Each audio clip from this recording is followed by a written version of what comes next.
So this is advice for men. We're going to call it 73, and it's going to be business strictly. Advice for men who's trying to start a business, from my experience, right?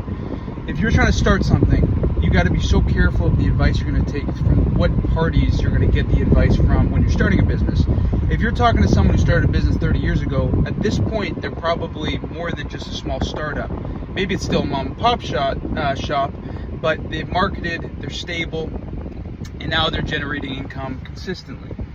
The important part in regards to this is when you take advice from someone who started a business 30 years ago, what I found in my experience, for whatever my experience holds to you, that what took to start up a business 30 years ago is totally different than what it takes to do now. And what I mean by that, back then, a lot were cash businesses. We're sitting in a society of tracked payments all the time, if you get what I'm saying. Tracked payments meaning like there's credit cards, there's debit cards, there's not as much cash, right?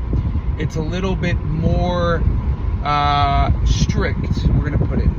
So getting advice from someone 30 years ago, from someone who started a business 30 years ago, some of the factors still work, they still apply, but more realistically, probably in the last 5 to 10 years, you're gonna get advice, for what I've found, that's applicable to starting a business in modern society, because things are totally different.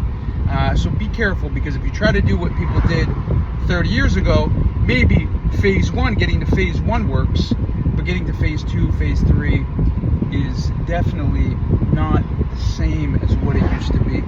So be careful where you get your advice from, right? More of the story, we're not the same age as we were 20, 30 years ago, and that's very clear and obvious when you try to start your own thing.